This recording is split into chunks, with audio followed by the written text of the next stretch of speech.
Oke, kita lanjutkan. Setelah itu kita akan mempelajari tentang, lebih tepatnya cara penulisan ya, gaya penulisan kode. Nah, ini teman-teman bisa menulis biasanya kan kalau codingan itu rata semua gitu ya. Nah, di Python sendiri itu ada aturan-aturan cara penulisannya. Nah, di sini dipanggil yang namanya PEP 008. Nah, ini PEP 8 ya. Nah, ini di sini ada cara penulisannya ya, ada string quotes, ada yang lainnya gitu ya. Indentation, identasi dan lain sebagainya gitu ya. Nah, maksudnya apa kayak gini ya. Maksudnya adalah ketika teman-teman mengcoding dalam Python itu ada yang namanya seni codingnya. Jadi penulisan tuh nggak rata semua. Jadi misal ya ketika kita menggunakan eh, statement, biasanya logikanya if ya. If itu kan biasanya gini. If apa, terus ini ketik, terus else kayak gini ya. Nah, kalau teman-teman biasanya ini rata ketika sudah pakai if. Nah, di sini. Nah, kalau di Python sendiri itu tidak dianjurkan atau tidak disarankan ketika mengcoding seperti ini.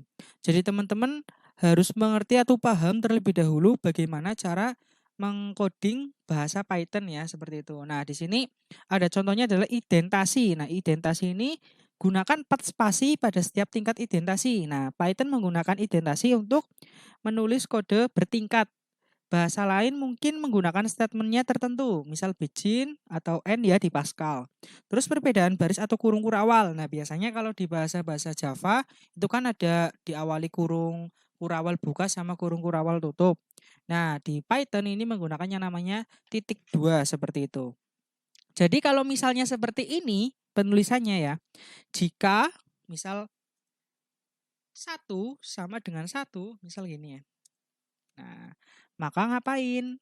Kalau misalnya else-nya di sini, else-nya ini adalah pemiliknya if, bukan sendiri. Nah, kalau misalnya ini baru else-nya sendiri, bukan kepemilikannya dari if, seperti itu yang dimaksudkan. Jadi menggunakan ini ada 4 spasi ya, 1, 2, 3, 4. Nah, betul. Itu yang namanya identasi. Identasi berarti menggunakan 4 spasi. Itu kata kuncinya dan berfungsi pada apa namanya statement-statement ya yang ada begin dan end-nya seperti itu. Setelah itu ada baris lanjutan nih. Nah, baris lanjutan ya. Di sini ada beberapa contoh. Nah, ini saya ambil aja. Gini. Oke. Saya ambil saja contoh di sini. Oke. Rata kiri dengan kurung atau pemisah dengan argumen utama. Nah, maksudnya gimana? Nih, jadi ketika kita nulis dalam satu argumen itu harus sejajar dengan kurungnya. Biar apa? Biar bacanya gampang. Kalau misalnya seperti ini boleh nggak? Boleh, tapi tidak dianjurkan oleh Python. Jadi yang dianjurkan adalah seperti ini. Nah, ini yang dianjurkan. Jadi harus rata. Terus opsi yang kedua adalah tambahkan identasi ekstra. Nah, ini berarti bisa seperti ini. Ini hanya contoh saja ya, teman-teman hanya fokus ke cara penulisannya. Nah, seperti ini. Ininya harus rata. Nah, pri-nya ini adalah punyanya si dev ya. Ingat-ingat kalau misal seperti ini bukan miliknya si dev. Tapi kalau misal sudah seperti ini miliknya si dev. Nah, ini yang dimaksud harus rata di dalam functionnya. Itu ya. Yang tidak disarankan bagaimana? Yang tadi yang saya sebutkan seperti ini tidak disarankan. Nah, yang kayak gini tidak disarankan. Jadi yang disarankan itu yang sejajar seperti itu. Ini seperti ini. Oke, lanjut. Tadi sudah masuk ke conditional if ya. Nah, conditional if juga. Nah, sekarang ketika kita menggunakan biasanya kalau di Python itu lebih suka menggunakan yang namanya array. Nah, bagaimana sih cara menulis angka-angka array seperti itu ya? Nah, contohnya seperti ini. Ketika kita punya angka-angka array, itu lebih dianjurkan seperti ini ya. Atau biasanya dapat diletakkan di depannya. Nah, seperti ini. Ini lebih dianjurkan ya daripada kita di atas ini. Jadi kayak gini. Ini bisa tapi tidak dianjurkan oleh si Python. Nah, seperti ini bisa. Cuma tidak dianjurkan. Yang dianjurkan seperti ini. Terus sama saja seperti menggunakan ini ya, kurung biasa ya. Seperti ini. Nah, ini rata di sini. Oke. Oke, tab atau spasi ya. Spasi adalah model yang disarankan di PEP 8 tadi.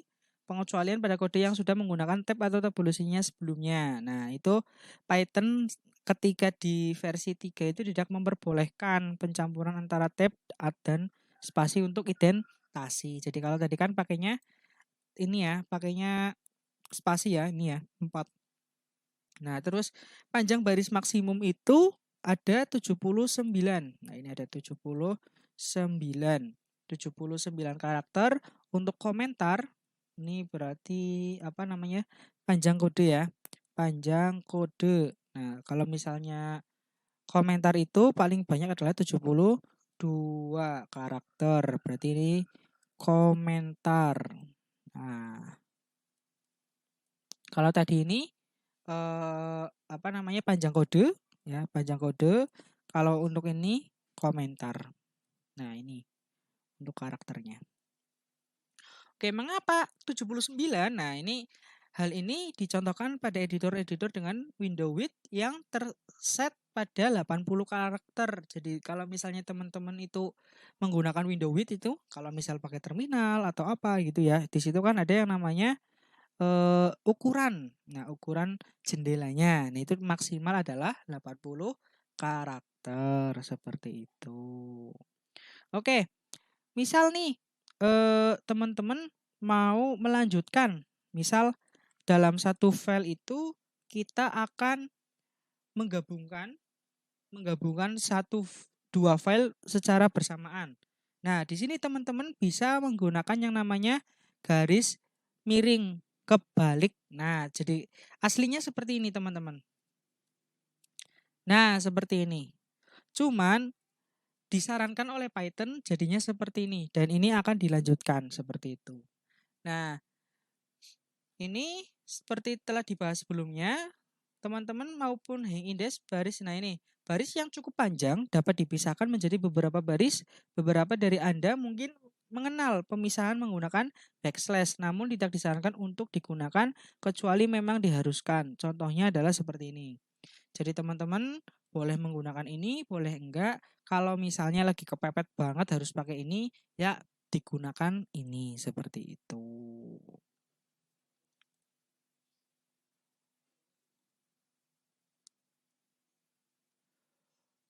Oke, mungkin cukup sekian ya dari saya. Terima kasih. Kita lanjut ke materi selanjutnya, yaitu mengganti baris sebelum atau sesudah operator binary. Terima kasih.